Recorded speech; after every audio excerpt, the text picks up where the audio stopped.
presents Anthology Obscura.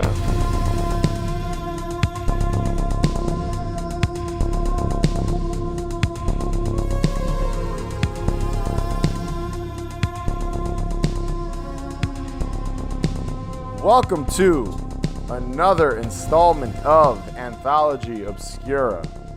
I'm Louie, and I'm joined by... Sammy. Hi. I'm Chris. Hi. And I'm Manny. And welcome to Movie Phone. There you go. First time we have four people on in a Haunted Hangover episode. Trifecta's 3. Fucking A. Shit. Yeah, so four of us. So this is a first. So prepare for chaos. It's gonna get crazy. The four-post massacre Yes. from Ready to Rumble. Yes, luckily a fatal four-way here. Who's going to be the champion for the belt? But luckily we're covering a topic that is an easy one. Won't cause any brain cells to explode, and that is we're talking our top 3 Twilight Zone episodes. The original Twilight Zone No, we're covering the obscure one hosted by Forrest Whitaker. Our top 3. Our top 3. I've been rewatching that shit on Tubi recently. No, sorry guys, that's what we're actually talking about. No, we're not. We're talking about the original version from the 60s. Is it Rod Sterling, right? Not Ron Sterling. Rod Sterling. It's Sterling. Rod Serling. not Serling. I No think T. I said when we covered what's the episode that you picked, Chris? Your favorite, one of your favorites. We covered it on the show, the Donald Pleasance one. I'm blanking on the name like real hard right fucking now. Well, last time we covered the Twilight Zone, I think I was saying Rod Sterling, like Serling the entire episode. So I was messing his name up there for some reason. English, no bueno. But yes, we're gonna be talking about our top 3 episodes. Some of us They're are changing one. to the guard. There They're you go. changing to the Thank you, guard. Chris. The changing of shit. the guard. That was the episode we covered. Me, you, and Sam. Manny was not with us Great for that episode. Completely slipped my fucking mind today. There you go. But I think in that episode I was mispronouncing his name. So I think I did it at least once or twice for some reason. I was there. Yeah, you forgot to. So Yeah. Manny forgot too, and he wasn't even recording with us that day. No idea. No idea. So- Blank. But yeah, we're gonna be talking about our top 3 Twilight Zone episodes. We like off air before we hit record. Some of us were saying this doesn't necessarily mean it's our number 1, but just kind of our top 3. I guess that could always change from year to year, but at least for my list, this is basically my top 3 and my favorite, my number 1 Twilight Zone episode. So I'm not I don't see my list changing anytime soon. These are always like 3 that I always go back to, and I've seen probably the most. So, and I'm assuming your guys' picks is same situation, right? I'm guessing. Mostly. Mostly. I figured. And none of us know what the other one picked for the top 3. So this will be a surprise. Roulette. Yes, there might be some double picks here. But I have a feeling, I highly doubt that. I don't know why, but I have a feeling, but I might be completely wrong. So with my sister, I don't know. She might pick one I like. I don't know. There's a chance. I don't know. I feel like Manny's You don't got, know me. some deep cut episodes that no one else is gonna pick. I back that. I feel the same way. Something that Manny's going to Director's pick the cut. most basic bitch Twilight Zone episodes That's right it. now. That's it. probably. I think that's gonna be my. That's it. my Monsters thing. are due on Maple Street. That's it. All 3. Well, but I think mine are going to be predictable. I think mine are number predictable. 1. But yes, I'll start this charade. How gracious of You you. sure Yes. about that? Yes, I am sure about that. I hate that show, by the way. We're not going to get into that, though. That's a tangent for another I don't even day. know what that is. I just know it from the talk. Sammy, you're saving yourself a big waste of time, but I don't want to Okay, offend good. Chris because Chris loves Sammy, that I'm lost show. too. I have no We're idea gonna what do they an entire That's episode good. on that next. That's good. No, thank you. But yes, you made a sure? reference and I didn't even know it. And yep. Yeah, and you know what, Manny? Keep it that way. I plan to. All right. But yes, I will start with my number 3 pick in my top 3 Twilight Zone episodes. You called me Marcia. Did I? I'm sorry. That was forward of me. I apologize. How did you know my name? I've probably seen you around the store. No, you haven't. So my number 3 is from season 1. I'm giving you guys, I'm dangling it in front of you. Oh my God, my heart is pounding. season 1, teasing you a little bit. Season 1, episode 34. And that is The After Hours. I'm seeing some looks here. I don't know if maybe we'll find out. But in a nutshell, this episode is the mannequin episode where the woman is locked inside of a department store, I believe trying to buy a thimble for her mother. Mm-hmm. And everyone's weird in it, and she's kind of, experiencing a lot of weird things in the elevator. She ends up on these floors that there's no one there except for one person selling her said thimble. You find out that this woman is actually one of the mannequins in this department store, and what happens is, I believe it's once a month, the mannequins are allowed to come to life, or they're always alive, I guess, is what you get from this. And what ends up happening is, they take turns kind of going into the real world and pretending to be human and living like humans. I've always thought this episode was super creepy because mannequins are pretty creepy. And there's people that actually have a fear of mannequins. I did not know that. It's not Kim Cattrall. Yes, there you go. Unfortunately, it's not Kim Cattrall. It's not Kim Cattrall. It's a good one. But yeah, it's always really eerie. I think Anna Francis, she's the lead in this. She plays Marcia. She's great. It's an excellent performance. There aren't a lot of Twilight Zone episodes where a female is the lead.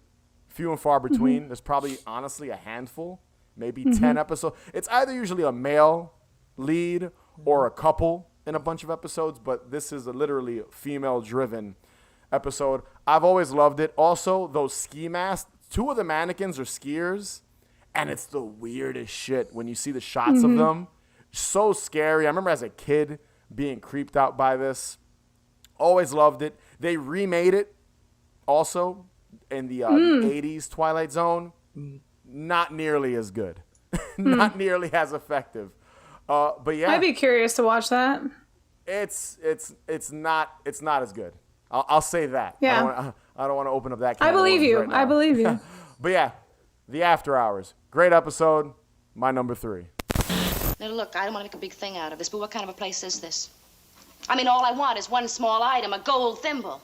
I come up on a floor that hasn't a single thing in evidence except what I'm looking for.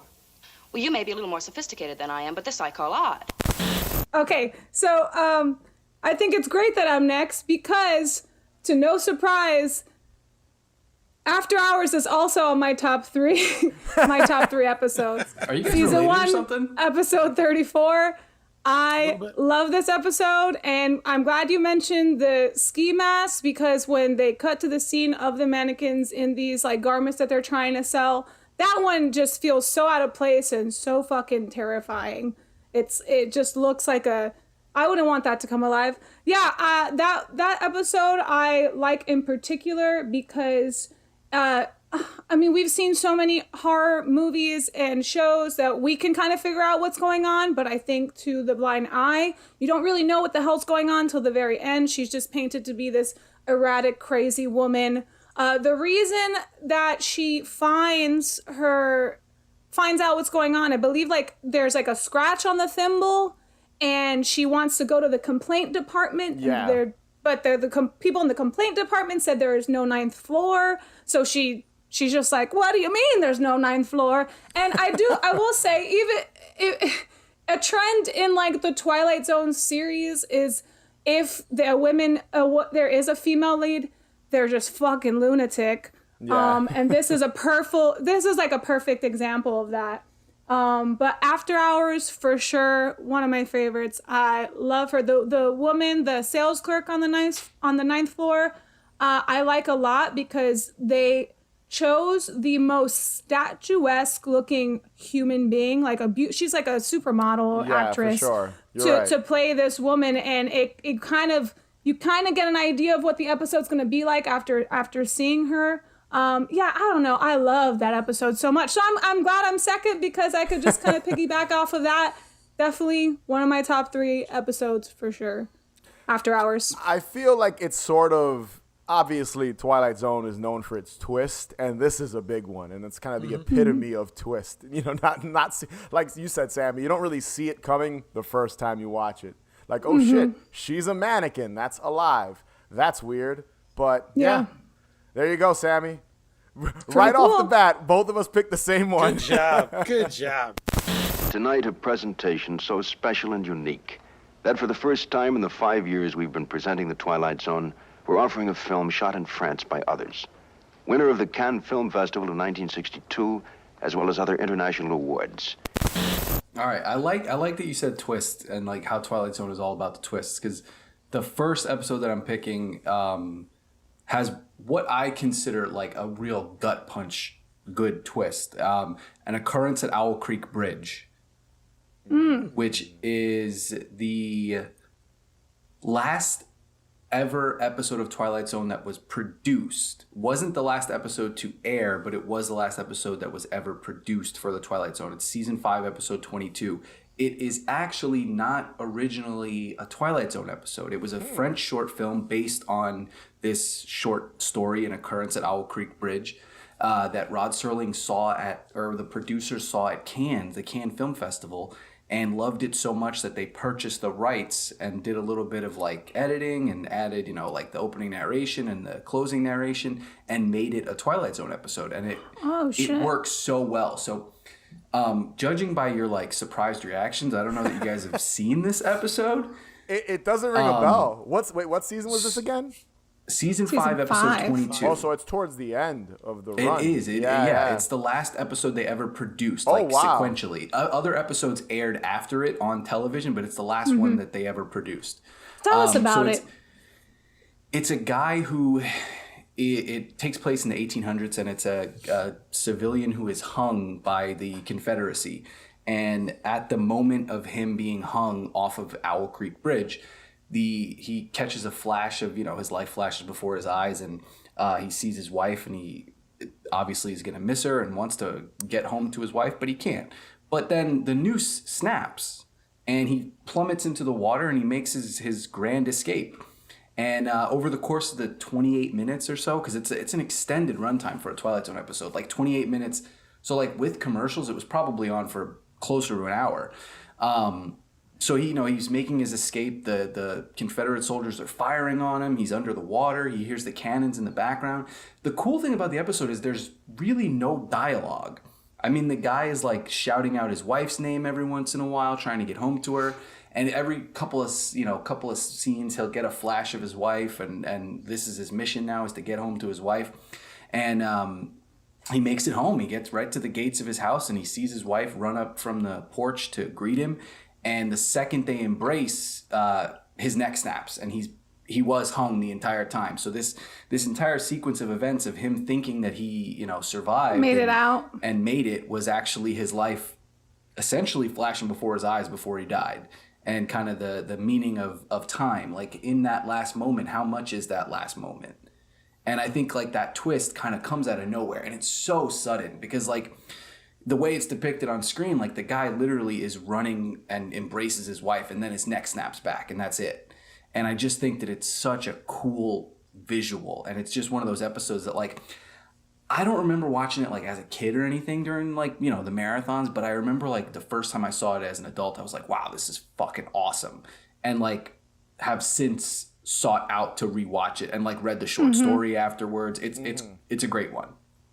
It's funny, as soon as you said he was hung and fell into the water, I knew what episode you were talking about. I just didn't know the name of it. It's one of those episodes that I know but don't know the title of the episode. Right. So yeah, me too. I think gut punch was a good word because I've never seen that. I'm now 1000% going to watch it. But just the way you described it so beautifully, Chris. Thanks. I almost shed a tear. I got wet eyes. I mean, it's a I great did. episode. That's why. fucking you gotta go watch it. I mean, blows. you know the end now, but it's still like it's just it's visually really well done. Yeah. That sounds. I definitely want to see that. You went with a deep cut, Chris. You see, That was good though. You went with a deep Start cut. deep, and now I'm just going up to the basic bitch stuff for the rest of it. Nice. It's a good episode. That one actually,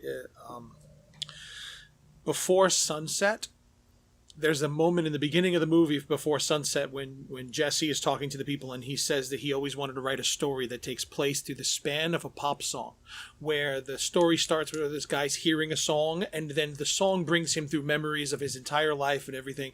And then by the end of the song, it's been like 300 pages, but it's just how you can live an entire life in the span of like 3.5 minutes. And when I saw that movie, it reminded me of this episode then. That it's a whole story that takes place in the span of like a split second. Yeah. Wow. Yeah.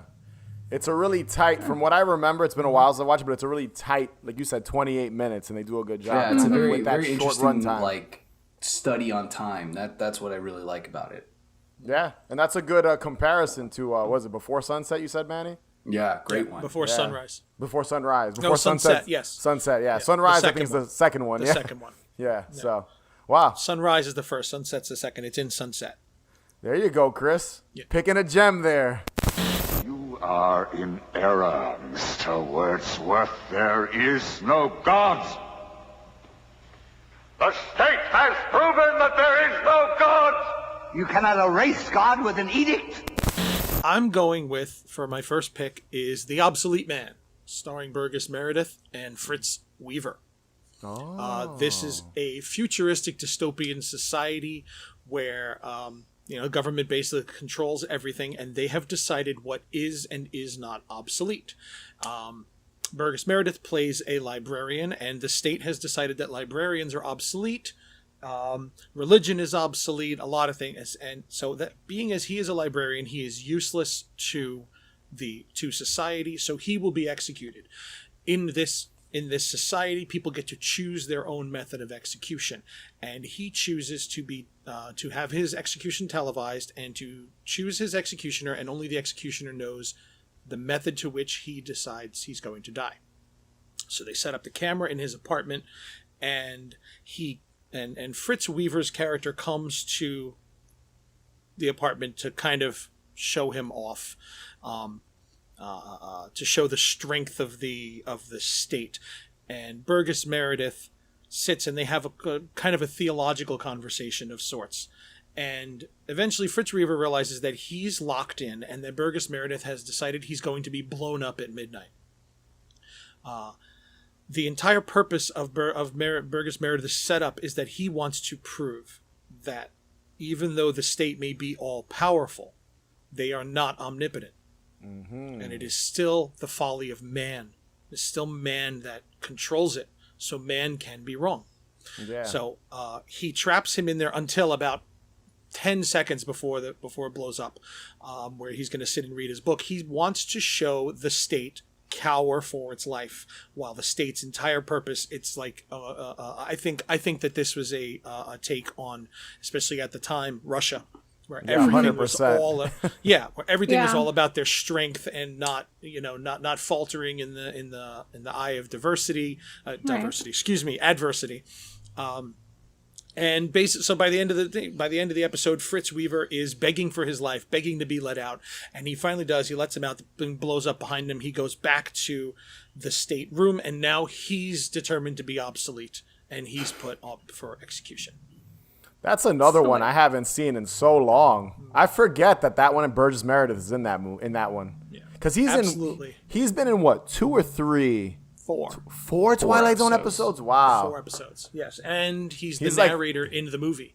Yes, you're right. Twilight Zone movie. He's the narrator. You're right. He is in the '80s movie. You're right. That is a good one. It is. It's always been one of my favorites. I've always been into politics. Yeah. And this is very heavily political. Yeah. What season is that? Where is that? Season 2, episode 29. That's the one with the podiums, right? When they're on the podium and talking down. Mm-hmm. Yeah. That is a really good one. I love the way they shoot it too. Oh, the acting. One. Oh, that's like the Twilight Zone episode where it's like the acting is kind of driving it. It's not really relying on twist or anything like that, which is good when they balance episodes. When you watch something like The After Hours, and then it could bounce to something like this where it's completely different. You know what I mean? Yeah. And I really love those sorts of stories where it's just like people's wits up against each other. Yeah. You know, like 12 Angry Men, it's just a bunch of people in a room trying to outsmart each other in one way or another, just arguing their own points. And I love that style of story. And this I feel like Twilight Zone in general, they do that a lot where they have us question each other and who we can trust and like whether or not the decisions that we make are really for the best of everyone. So I feel like thematically that's like on par with like what Twilight Zone does for sure. I also another one I haven't seen. I feel like I'm slacking, man. Wow, Sammy. I haven't seen that. That one sounded more familiar than Chris's, but I don't remember. It's funny Manny mentioned 12 Angry Men. That movie's is filled with Twilight actors that have appeared on Twilight Zone, and that's a great movie too. There's a bunch. Burgess Meredith is in that, isn't No, he's not in that. He's not. I don't think he's in the original. No, not in the original. No. He's in the remake. Yeah, he might be in the remake. I know George C. Scott's in one of the remakes. I forget which one it is, but he's in the remake. Yeah, there was 700 remakes of that. Yeah, I know. But yeah, 12 Angry Men has a lot of, and that is a good comparison too when you compare 12 Angry Men in your episode, Manny. So that's good. I think I like when Twilight Zone is that like, and I think it was always its best when it was that foil for like what Manny said, like the adversity of the real world and like the follies of man. It was very like, I would have loved to have seen at the time kind of how it was looked at, you know, by people, because in the culture we're in today, everything is like if you don't agree with it, it's wrong. And I would love to see how Twilight Zone was presented, because I mean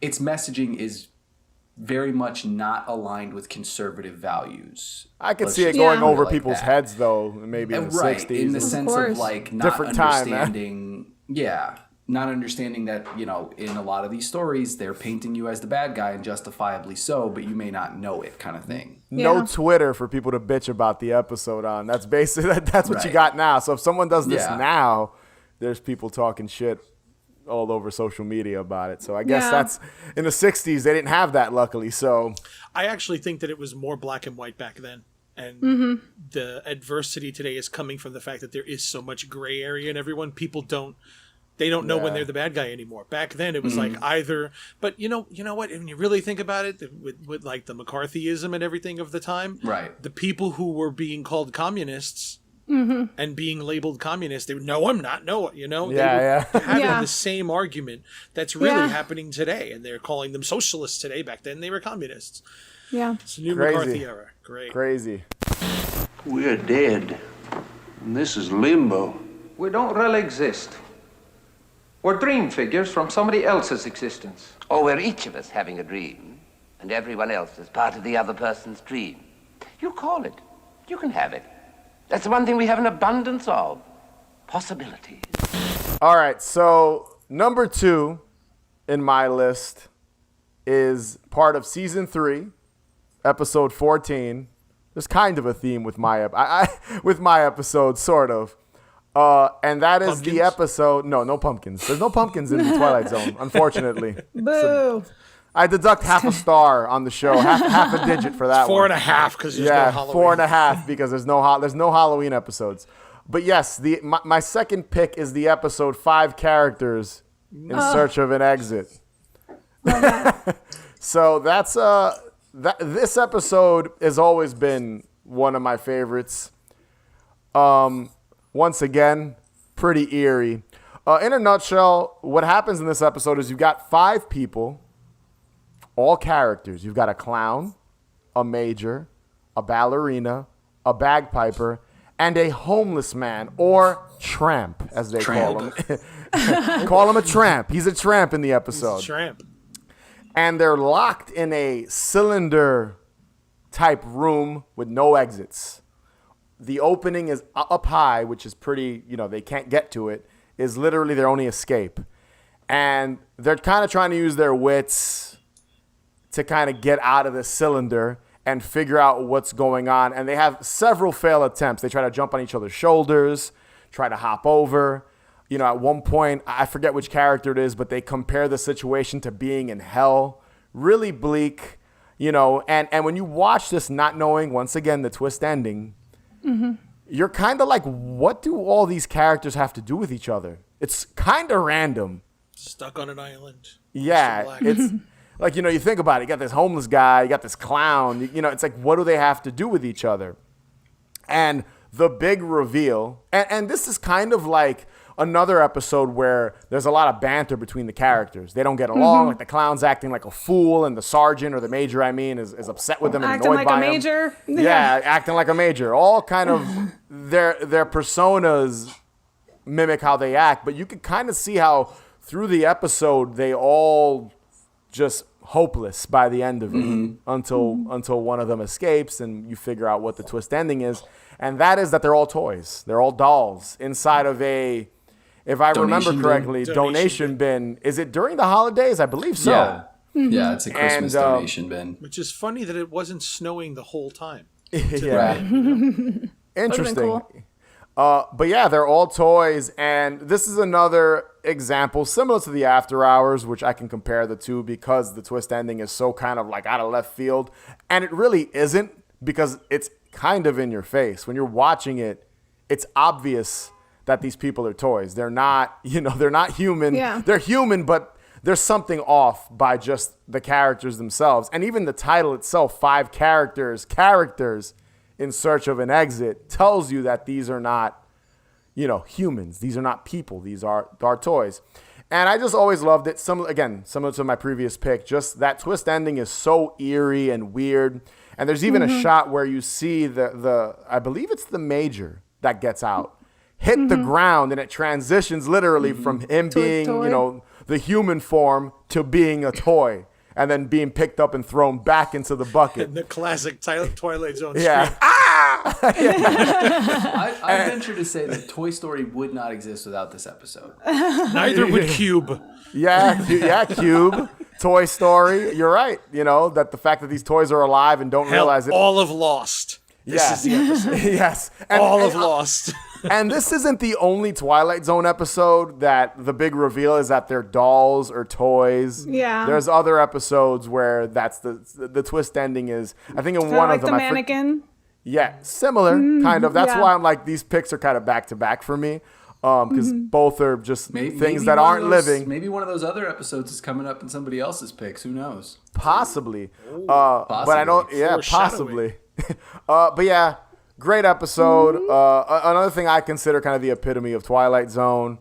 And I just love it. I'm assuming you guys, I don't know if anyone else has picked this episode, but you're all a fan of it as well. Yes. I'm assuming. Yeah, I know. I think Sammy, if I remember correctly, I think I showed you this episode for the first time years ago. Yeah, it was like several Christmases ago. And we always end up watching the same things on Christmas. It's like wrestling, 80s music videos, or Twilight Zone. What else is there to Christmas? And that's why I love Christmas so much. But this one I saw probably like later in life, but still a while ago. And I feel so like silly even admitting this, but I didn't know what was going on. Well, that's the point. I was like, whoa, what is this? But I was already an adult at this point. I guarantee you the first time he saw it, he didn't get it either. No. Yeah, I'm not saying I didn't. All I didn't 6 get years it. old of him did not figure this out. I didn't figure it out. I remember when we were watching it, like Sam and I, and we were at Mom's house, and I put it on, and you were like, "What's the twist ending?" And I was like, "I'm not gonna tell you. You gotta watch it. You gotta watch it." It wasn't even. It was probably like 5 or 6 years ago. It wasn't that long ago. But I was like, somebody tell me, I'm gonna lose my mind. I was freaking out. They're all toys? What? How? It's so exciting to be that old and just not have no idea. So be so oblivious. It was a great feeling. I love that episode. Great pick. And that's what I love about Twilight Zone. Sometimes when you don't watch an episode for a long time and you put it back on, you're like, oh shit, you're right. I forgot. That's the reveal. That's the ending. So yeah. Definitely in my top 3. And I've seen this episode so many times. I can't even count, honestly. So I love it a lot. Room for one more, honey.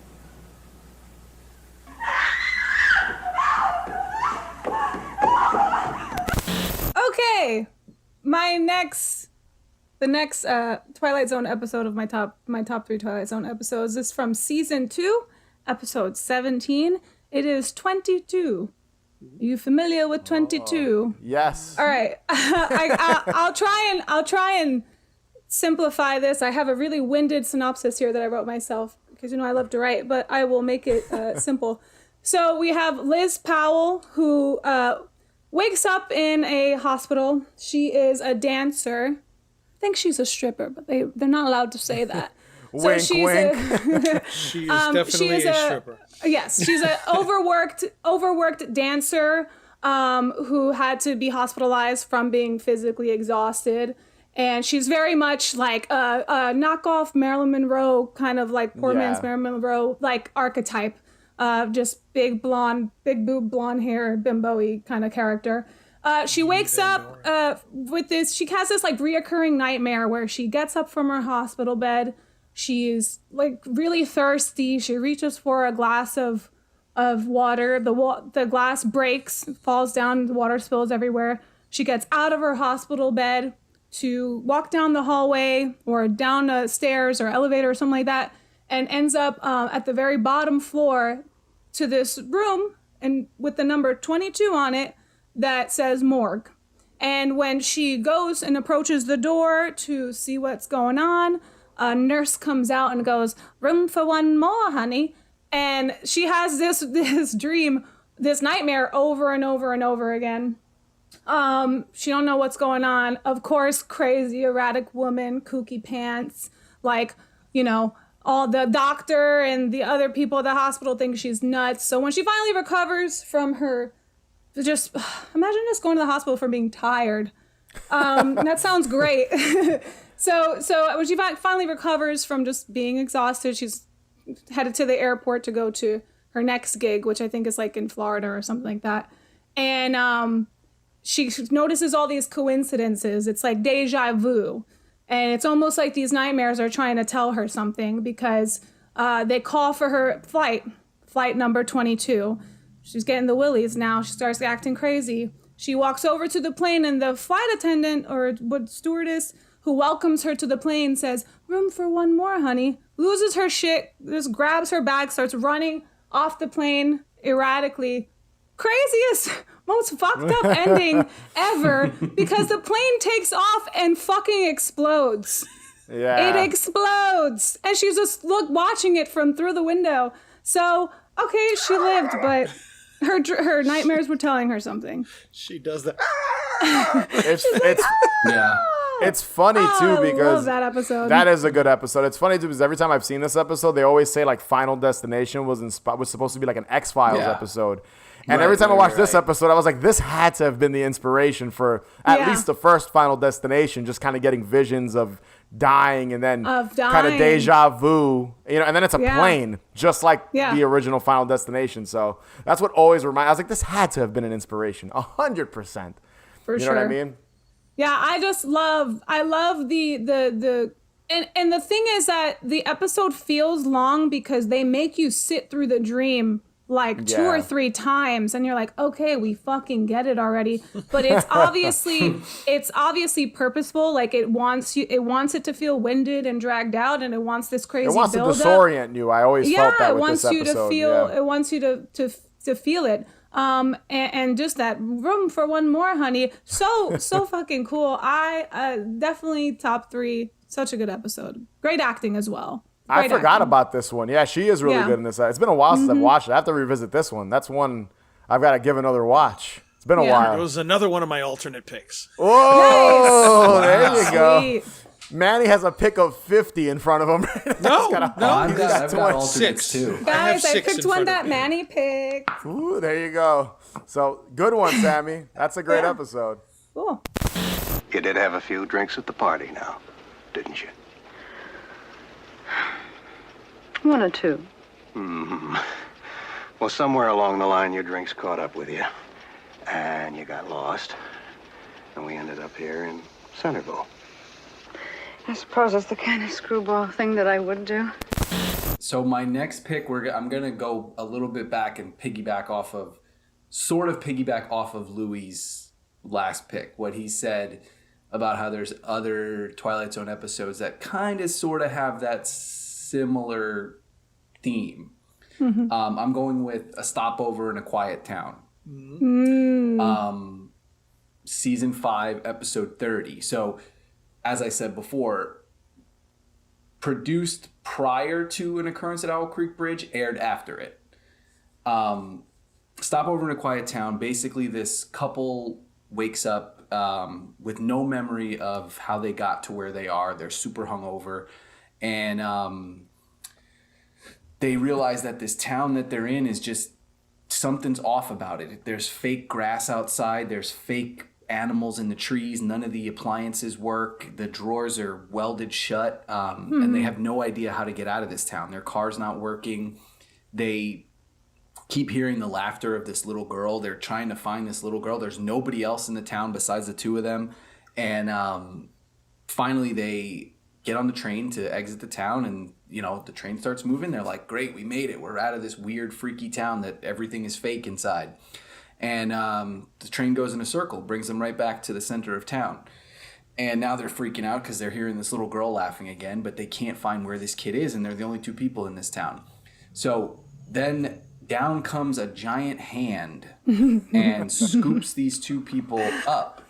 And it turns out that they are toys in an alien little girl's play box. But I mean, they're humans. They're humans that were abducted from Earth, because that's the last thing that they remember is driving home from a party in Manhattan the night before. They were abducted from Earth and used as playthings in this little girl alien dollhouse setup. And so the little girl that they've been hearing is the girl that's playing with them as toys. And the aliens are human. They look human. They don't look. It's very interesting. They're just humans, but I mean, they make a point to say, the dad says to the daughter, like, they're from Earth. Yeah, they're giants, basically. That's kind of like what weird you get from space it. giants. Yeah, I love how they're hungover. That's how it's. Yes, they're very hungover. They were drinking and driving too, which is like a no-no. But it was the '60s. Nobody cared. It was the '60s. It was loosey goosey. Everyone was just pounding them back. Didn't even have seatbelts. They didn't even have seatbelts. No speed Cigarettes limits. And raw steak while they were pregnant. Like it was just anything goes. That's why they woke up hungover, because anything goes. Raw steak dipped in cigarette ash. Cigarettes and raw steak. That's it. All right. That's funny. But I do think, like you said, there's quite a few episodes in the Twilight Zone where, like, if you forget the twist and you haven't seen it in a while, this is one of those ones where you're like, oh, okay. But then when you kind of think about it more, it's a weird twist, because, like, why are they just giant human-looking aliens? Yeah. But, product of the time, it's the 60s. They're not doing makeup on every single episode. Some of the alien makeup is, a third eye. But, like, a googly eye. Limited budget, man. They were, Yeah, well, but if you also think about this towards the end. This episode works because it's like, it's a twist ending, and that's what you come to expect from the Twilight Zone. So that's why I like it. Yeah, I like that episode a lot. I watched that more recently, actually. I love that episode. When you think about it, it's not a very flashy episode. The biggest effect is the hand coming down. Yeah. Like poor, I guess 60s, a green screen or whatever it would be, like the big hand coming down and grabbing them. And that's basically it. There's nothing else really to it. They did that a couple times. They did that a couple times too. A couple different episodes. They did that. That's always been sort of, that's giants and people being toys are, that's always been. It's an easy effect. It's an easy effect, though, when you think about it. Big people, little people. Big people, little people. Make things big around you. Say, listen, why didn't you want me to reach in there? And how come I kept telling you to hurry? Yeah.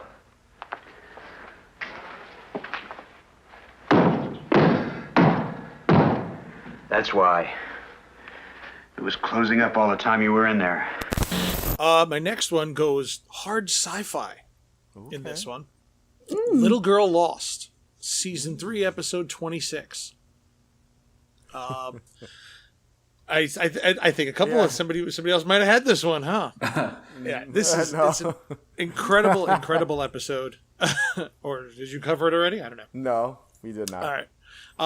Incredible episode where a couple, Ruth and Chris, wake up and they hear their daughter crying.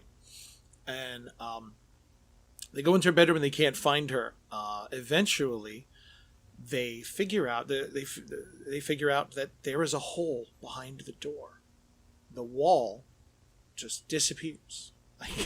Just opens up into it. They call their friend Bill. Their friend Bill, who is, I think he's some sort of scientist or a physicist, professor, something like that. And he comes and he measures it into. We have a door into an alternate dimension, and somehow she must have, in the most ridiculous way, fallen out of bed, rolled under the bed, and then rolled through the wall. Oh my God. This is the most complicated movement for a 4-year-old to do in her sleep. Again, though, it's the 60s. There's not even cribs. You just you get a bed, you fall off, and good luck. You get a pad. A pad on wheels. It was the 60s. Kids slept on the floor, man. There was no bed. You just throw a kid. Here's a blanket. Here's a pillow. Under the bed. Sleeps under the bed. At some point, the dog figures out and goes after her, and they can hear her throughout the house. They can hear her all over the place. They're kind of shouting for her, and they figure a way to. They're going to go into it. They put a rope around Chris's waist, and he goes in and he gets inside, and it is this alternate dimension where everything is turning and twisting. It basically looks like the opening credits like of the intro. Twilight Zone. Yeah. We're literally in the Twilight Zone, for this episode. We literally see it. And then they pull her out. Next thing, the door was closing up, and he starts banging on the wall like, oh my God, he was almost cut in half. But I absolutely love this. I love the story elements of alternate dimensions and doorways to another reality. And it's as we've said a couple times already, these stories have inspired so much. Like this is Poltergeist. 100%. I was about to say Poltergeist. that. That's Carol Ann in the Walls. Yep. 100%. I feel a connection to one of my favorite movies, Altered States. The alternate reality of it, the shift in time, how it could longer for her, shorter for her. She may feel like she's right there, but it's Altered States doesn't have that. I just feel the theme of it is similar. It's that similar type of sci-fi. Yeah, it's that segment in The Simpsons Treehouse of Horror where Homer goes behind the wall and goes into the 3D dimension. Yeah. It's all drawn from this story, this base. Yeah. And the guy who plays Bill, total random here, Charles Aidman, he ends up being the narrator for the 80s series. Oh, that's He's cool. the narrator in the 80s series, yep. Yeah, which, funny enough, we have to dive into an 80s episode of the 80s version of the Twilight Zone one day, because I have not revisited that in a very long time. Neither have I. I have the DVDs, too. Yeah, I mean, if you don't own it on physical media, it's real tough to track down. Yeah. I have the Twilight Zone, the black box set with the holographic images Yeah, on each yeah, side. yeah. That's the only set that comes in, unless you can. And there was that release, and then there was one other DVD release of just the series, which is like impossible to find. I will say that 80s version has a creepy intro. I've always remembered that from being a kid. But that's a good pick. I do like how two of the picks have inspired like movies. Literally. All comes from something. 100%. It's so funny too, because some of these movies like Poltergeist. Well, three of them. If you take After Hours is Mannequin is Final Destination. Yeah. This is Poltergeist. And it's funny because I don't know if Poltergeist. Search of an Poltergeist Exit is definitely Toy Story also. I mean, it's Richard Matheson. Richard Matheson is one of the most prolific writers of the last 100 years, easily. Everything we know of horror and sci-fi, he's like the ground for all of it. It all comes from him, and really. Yeah. Yeah, for sure. And you can just see just the influence. It's kind of, and these are just like episodes we're talking about. There's so many more that have inspired movies and TV shows. It's kind of crazy that we're not even going to touch on right now, but we might in the future. We'll see. Come in, Central Control. Do you read me? Gresham is dead. Repeat, Gresham is dead. The ship's destroyed. Incredible race of giants here. Race of giants. So my number one pick is probably the most basic bitch of the bunch when it comes to my favorite Twilight Zone episodes. And this is from season 2, episode 15, and that is The Invaders. Everyone knows. Probably to me, one of the most iconic Twilight Zone episodes. And we'll get into what specifically is iconic about it. But in a nutshell, it's about this older woman, again, female lead, alone in a cabin with no modern technology. And basically, she starts to get attacked by these two small beings in what you don't know this, but they're robots. They look like two little robots. That's might be the best way of describing them. If you know the episode I'm talking about, you know exactly what they look like. And she ends up finding a flying saucer on the roof of her home, and she does her best. She's basically fighting off these little robots. She's throwing things at them. She never speaks, so there's just a lot of grunting and saliva pouring from her mouth. She's getting zapped. Yeah, it's completely silent. She's getting zapped by something you don't see. You know, like there's like sounds, I believe, if I remember correctly. Sound effects. Pew, pew. There's all kind, and she ends up, killing one of them, or destroying, I should say, one of them, and the other one, through voiceover, basically we find out that voiceover from the character kind of radioing in that there's trouble. And we find out that these are actually humans in spacesuits, and they landed on a planet that's inhabited by giants. Going back to Chris's pick, basically. Maybe the same planet. Maybe. Human size of the planet. Human-looking giants. And in this case, they're kind of, mute, kind of, no technology. And live by very antiquated means. Yeah. So, Amish. Yeah, very Amish. Right. There's a fireplace in the house, and that's basically it. Agnes Moorehead is the lead in this. She's fantastic. Once again, another, just performance where, like Manny said, completely silent. It's all physical. She literally doesn't speak. She just kind of grunts, screams when she's in pain, and things like that. And it's, I think, to my knowledge, only Twilight Zone episode that's like that, where there's not a single line of dialogue until the little guy, until the twist ending at the very end when you find out these are humans. It's one of the first episodes I watched, so I'm always just kind of nostalgic whenever I see it. I loved it as a kid. Seen it so many times. I, to this day, don't own a little replica of one of the little human robot suit guys. I do want one. I remember when I went in Vegas, they had a Twilight Zone mini golf.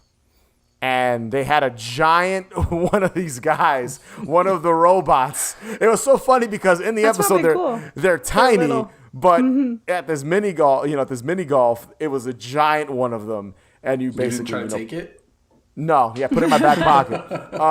I just put the ball right through in between, like it's literally in between its legs, funny enough. And I was like, wow, that's awesome. And to me, whenever I think of the Twilight Zone, I think of one of the invaders, one of the small little guys. And, that's basically it. That's why I love it. A lot of nostalgia, like I said, relies on my love for this. I'm 90% sure this is the first Twilight Zone episode I ever saw on the Channel 11 WPIX marathons from back in the day. So I always go back to it. It's one of the ones I never get tired of. I can always throw it on.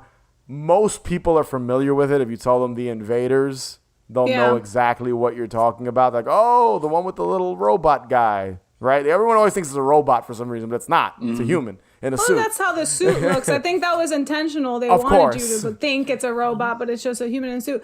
I particularly like that episode because up until the twist ending, I think what makes it a twist is that you kind of feel bad for this woman. She's like she lives by herself. She's older. She's helpless. She's innocent. She's getting attacked by these things, and she's just she's not living. gonna make it.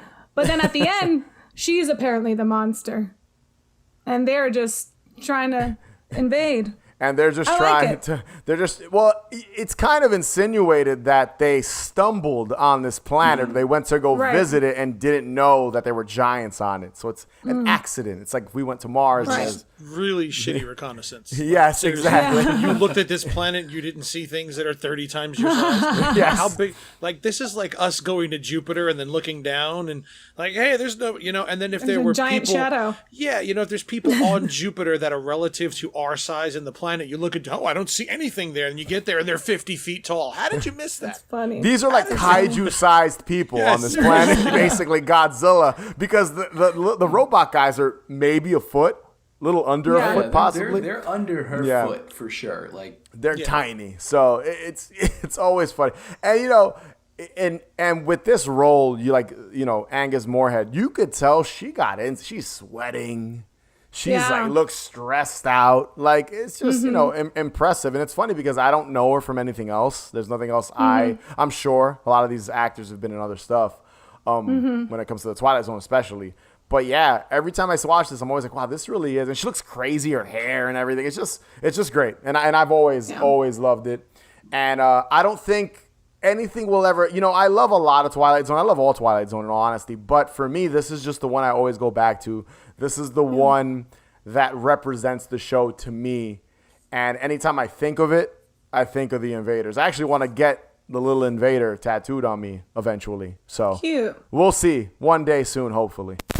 No one likes to age, but it's a natural process like death and taxes and the weather. But next time on Twilight Zone, we tell the story about what happens when a certain man doesn't age. As a matter of fact, he grows younger.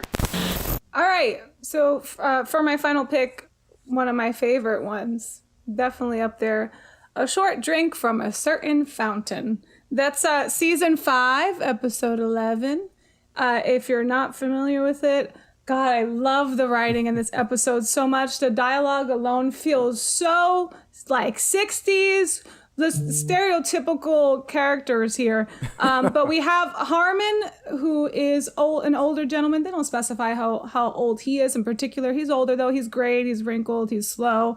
And he's with a woman who is 40 years younger than him. So Harmon and Flora is her name. Flora is relentless. She is just awful. She is constantly reminding Harmon how old he is. She makes fun of him for how slow he walks. She gets mad at him because she wants to go out and dance the night away and he just wants to stay home and read a book. So she's just absolutely terrible. And for some reason, he loves her so much. She's an attractive woman who's 40 years younger than him. But no matter how much she just puts him down and makes him feel like shit for being himself, he still loves her. He has a scientist doctor brother who he reaches out to in an attempt to save his relationship with this woman. He reaches out to his brother because he hears that his brother has been working on a youth serum, but the youth serum has only been studied on animals. It's been very successful on animals, but it's only been studied on animals. He doesn't give a shit. He's like, I have nothing to lose. If I don't do this now, I might as well kill myself. Which is actually a scene that we see very briefly in the episode. He's like out the window on the ledge. So his brother, he advises against it, but of course it wouldn't be Twilight Zone unless he took it. So he does take this youth serum, and it works. It's so awesome. It works. After just like an hour of taking the serum, he looks like he's just about matched Flora's age. So handsome, so charming, and so debonair. And she's so excited. She gets to have the youthful husband that she always wanted, that she missed. And but it works too well and too fast, to the point where in just a matter of hours, Harmon has reversed his age so much that he has become a toddler, a teeny tiny little so baby. Silly, yeah. A little baby inside of like adult clothes laying on the bed. And I think it's implied in the episode that maybe his brother kind of knew that this would happen, but he fucking hates Flora so much, and I would too if my brother was dating somebody like that. He hates her so much, and he doesn't care about the consequences. He goes through with it for his brother anyway, because he's just like, well, listen to this. You're married to this man. You did your vows, you exchanged your vows, you're bound to this man, and now you have to fucking take care of him for the rest of your life. Crazy ending. So good. I love this episode. I absolutely love Ruta Lee, who plays the Flora. She is so good at being so awful. I just think it's just such a good episode. Definitely hands down one of my favorite Twilight Zone episodes. Yeah, it's funny too because that episode, there's a bunch of episodes like body dysmorphia episodes where people want to do things. Ageist, right? When you don't ageism, when it's like so. And it's funny. I think this might have come up in one of our previous episodes. I know Manny was on that one for sure. Where there's an episode of the Tales from the Crypt where the guy wants, he has a younger, I believe, girlfriend or wife. I forget what it is, and he wants to be younger, but instead he's basically he's swapping out body parts with a younger person. So like, okay, his upper body's all in shape, but his legs are still old. So he has to swap the legs out with so like, it's similar. If you once again, Schwarzenegger directed episode. Yes, we've talked about it. It's come up before. I 100% know we've mentioned it before on the show. But it's funny because that episode reminds me of the Tales from the Crypt episode. So yeah. So it's interesting how you got this character who's old and he wants to be young. Also, why he's 40 years older than her. The actor playing him is younger though, right? They make him look. They older. They put like age spots on him and wrinkles, and then we do see what's his name? Patrick O'Neill. We do see him when she sees him for the first time. That's him without any makeup or prosthetics. But they put gray eyebrows, gray hair. He's hunched over and he straightens himself out. It's pretty good makeup job for, considering. Yeah, I like that episode a lot. It's a good one. What is it? Oh, it's nothing, Mrs. Wilson. Can I get you anything? A glass of water. Surely. Is something wrong? No, I thought I saw something out there. What? Nothing. So this is the part that I hate because like 3 is an extremely limiting number because there truly are like, I mean, we could talk for hours. We might come back and do a part 2 to this. Who knows? There's an episodes that I could say are my like favorite episodes. However, I kind of bounce back and forth on like what my number 1 is, and I don't, and like it is a little bit interchangeable. And Manny, yes, one of my number 1s, like all the way at the top, is Monsters Who Do on Maple Street. I love that episode. Everybody does. Everybody does. It's one of the best, period. However, the number 1 pick that I've decided to go with is Nightmare at 20,000 Feet.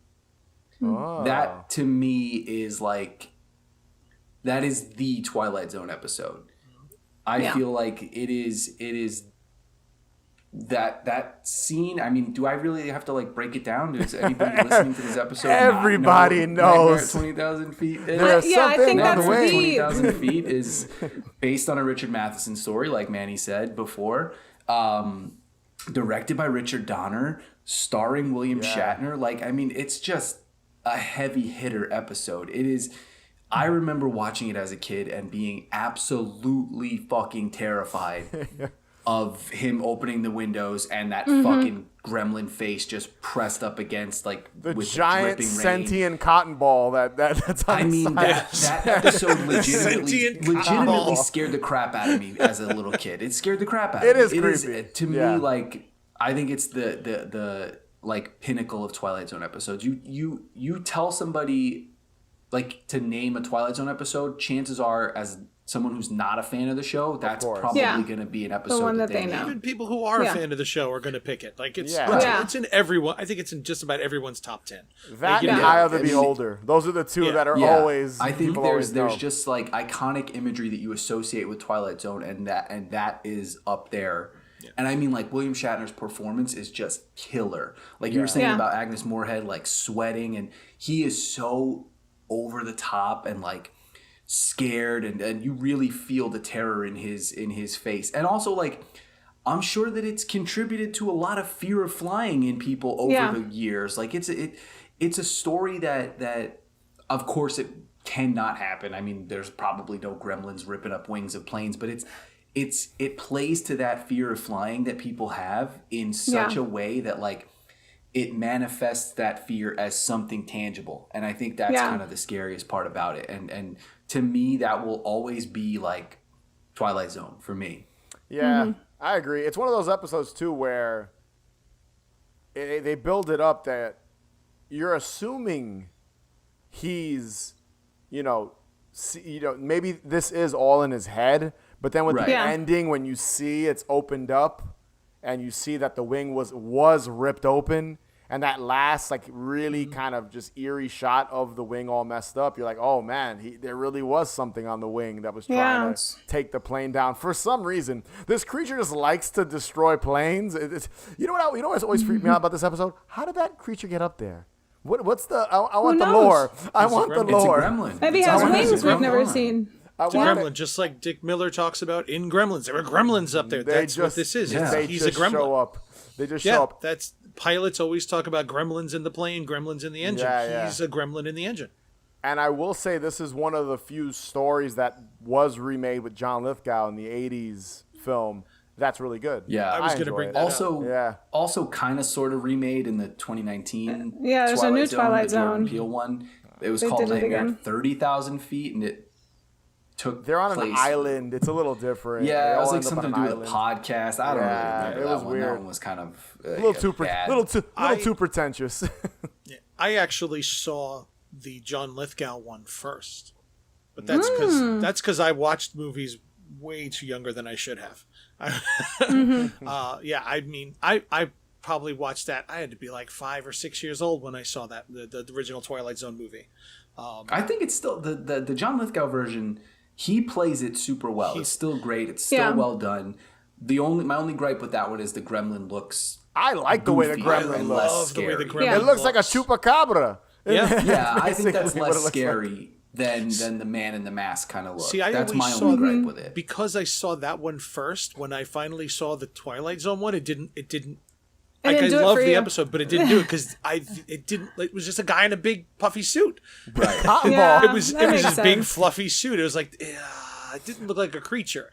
It was just a guy in a suit. Again, as we said before, parodied in a Simpsons Treehouse of Horror. Yes, the school bus. Nightmare at 20 feet or whatever it was. The gremlin on the side of the bus that only Bart could see. It's a great episode. That's a great segment. it gets referenced a lot too, just in TV and film. I remember in Bridesmaids where she had too many drinks, and she's like, "There's an old colonial woman on the wing of the plane." Going back to the creature from the 80s movie Twilight Zone, I just liked how greasy and gross the little creature. And he looks smaller and kind of. It's more like a puppet. He's covered in condensation. Yeah. And he's covered in all that. Whatever gunk would be in the sky that makes a cloud, And it's cool. And it's directed by George Miller too. Yeah.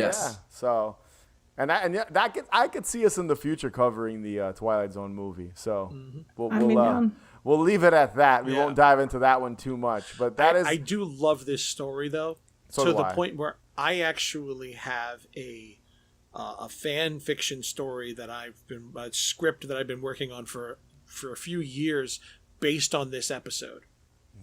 And it tells the story of the airplane from the perspective of a different person on the plane. Oh, that's watching this happen. That's cool. Yeah, I love there's a reason why they're on the plane. There's a reason for, I don't want to give it away because who knows who's watching this and take my story. Yeah, don't give it away, Manny. Yeah. Tell me when we're not recording. Yeah. But yeah, Chris, classic episode, good one. My number one. Nothing to be ashamed of, Chris. That's a gem. I don't have shame safe for pick, safe pick, but it's all good. Solid safe pick, but it's all good. Well, shall we run through it again, miss? Oh, no, thank you. But I was just noticing it isn't very much, but that bag. What about it? Well, it's just like mine. It's identical, even to the broken handle. What is this? Some kind of a game? What? That is your bag, lady. You checked it. So this one is definitely my favorite episode of the Twilight Zone. Absolutely my favorite episode. And it is one of the two that actually scared me. There's two episodes that scared the living shit out of me when I first saw them, and this was one of them. And it actually is one of the few weird fears that I have. Like, everybody's afraid of something that's not actually real. Yeah. You know, like, and this is one of them. Mirror image. Doppelgangers completely freak me out. The idea that your other self on the other side of the mirror can come out and take over your life it is one of the freakiest, like, just spine tingling, like I get goosebumps thinking about it things. And so this is a story about Millicent Barnes, played by Vera Miles. Does anybody know who Vera Miles is? From Psycho. Yes, Yeah. yes. Marion Crane's sister. She's in Psycho 1 and 2. Yes, she is. So Millicent Barnes is at a bus stop waiting for her bus, and she talks to the teller and asks him if the bus is going to be, what time is the bus coming, because it's clearly running late, and he gives her an attitude. It's coming at the same time it was when I told you 10 minutes ago. She said, "What do you mean? I haven't been up here before. What, are you kidding me? You were just here." Then she turns around and she sees that there's a bag behind the desk, behind the guy's desk. "Oh, I have a bag just like that." And she turns and her bag is missing. She says, "I had a bag just like that." She says, "What, are you crazy? That is your bag." And so essentially she starts to realize that there is another person in this single room bus stop, which is even freakier. Like, there's no rooms, there's nowhere else to go. It is just one big open room with a couple of benches in the center and a bathroom. So if you're in this, you can see every single person and everything that's there. And somehow there is a second person here that looks just like her. That clearly is doing things while she's sitting there, and she can't see it, but other people are interacting with this. Like, she was just there. She's been sitting in this bench the whole time, but the doppelganger of her was just talking to the teller who's not 10 feet away. They had a whole friggin' conversation and she missed it. You know? Then there's a point where she goes into the bathroom and the door swings open behind her and she sees the double sitting in her seat in the bench behind her. Eventually this guy comes, and it's what Sam said earlier, how there's always this hysterical woman trope. I mean, it's 50s, 60s, there was a hysterical woman trope in general, and this is totally one of those things where everyone treats her like she's crazy and there's something wrong with her. Oh, there's something wrong with that lady. She's going to need some help. She's, so this one guy takes Somebody some get sympathy. that dame a cigarette. Yes, what's wrong with that crazy dame? Exactly. So he tries to help her because he feels bad for her. He feels like, okay, maybe this woman's losing her shit, but I'm just going to give her a hand here because she's kind of pretty, because he's hitting on her a little bit too a couple of times, and eventually they call the police on her, and they have her arrested and committed because she's just off her rocker. Yep, Looney Tunes. She's off her rocker, she's playing some sort of trick here, and it can't be had. And everybody else gets on the bus. He misses the bus because he waits with her as she goes off to the police. And then he turns around and he sees someone run out the door that looks familiar, and he goes after him. And he chases the guy down the street, and then you get this shot of him running, and then the other comes in, and this scared the shit out of me. This shot, and he's running after himself. Yeah.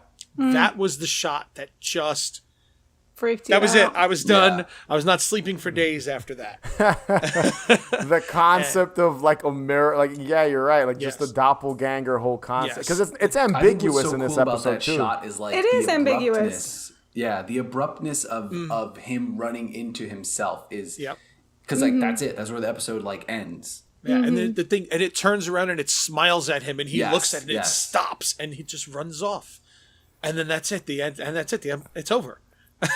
There's a fear people have of mirrors, right? Where if they're ever alone in a room with a mirror, And it is creepy But when it you does think something about else. it. Yeah, Yeah. like you're mirrors. looking at yourself. I've never liked mirrors. There's no mirrors in my Listen, in it the wasn't house Kiefer Sutherland's other than the best bathroom. work, but it was decent. Yeah, it is a freaky thing when you think about it. Just kind of looking at yourself and like that. This thing is almost like But it's just your reflection, but it feels It is weird too though. close. Like that episode doesn't really.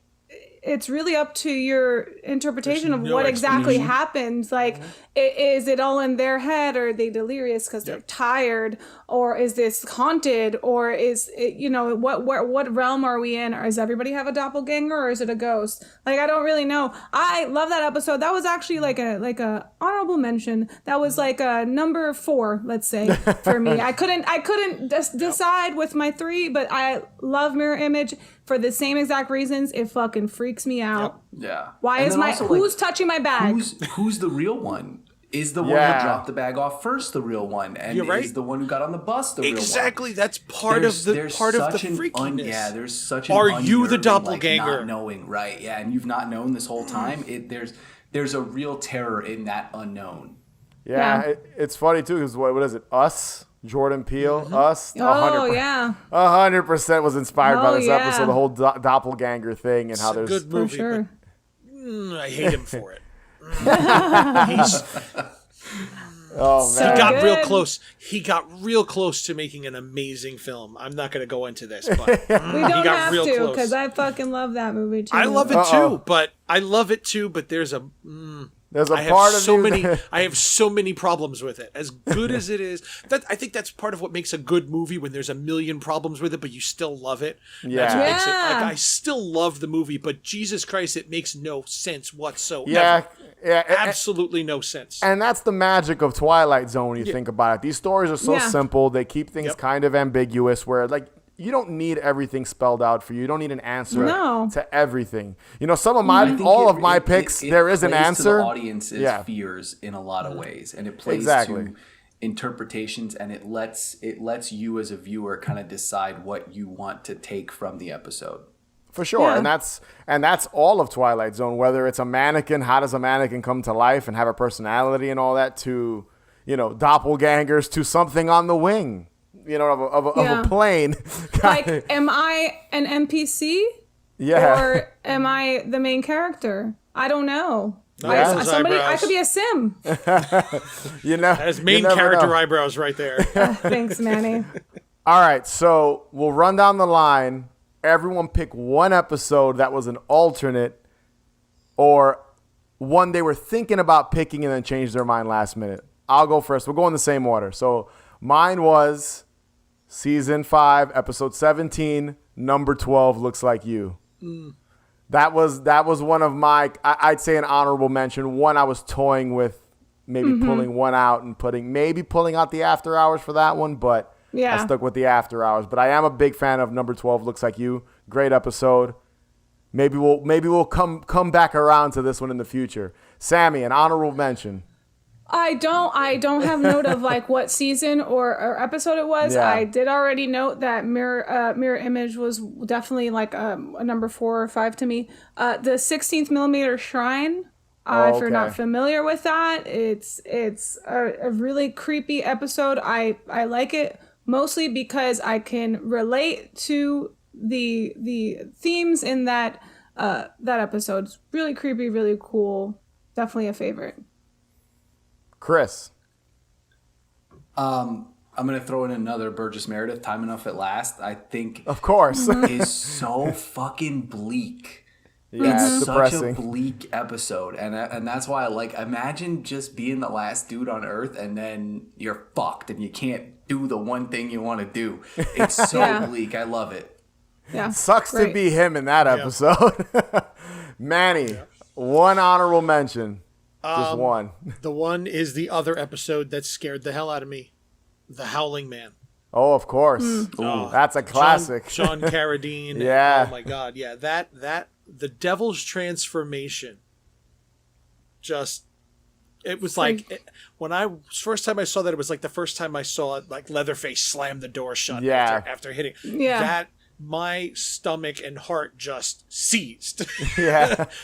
And you know, you look at it, it's such a cheesy effect. It's so, but when I first saw that, it was the last thing I was expecting was watching him transform on screen, and it scared the absolute hell out of me. And I love it. Yeah. And all of these episodes, we could dedicate one of our episodes to one and go on. So I'm sure in the future we'll do that. Some of these might come back and we'll just dive super deep into them. I hope some listeners like taking notes and putting together a marathon of all of our episodes here. Yeah, you gotta do it. They're good. I hope so. They're good picks. Do that tonight. Marathon all the episodes we picked. Just go 5-6 hours. It's on Netflix. It's on Paramount Plus. It's on Pluto. Everywhere. It's fucking everywhere. Twilight Zone's everywhere and it rules. Yep. Well, we're being televised now. It's not unusual that we televise executions, Mr. Wordsworth. Last year in the mass executions, we televised around the clock. 1,300 people were put to death in less than 6 hours. So those were our top 3 Twilight Zone episodes for now. Be sure to subscribe. Follow us on Instagram, Twitter, TikTok at Haunted Hangover. Also, check out our Patreon page, patreon.com/hauntedhangover31.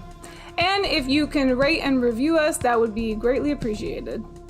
And as always, remember, the best cure for a hangover is... more booze. Catch you guys later.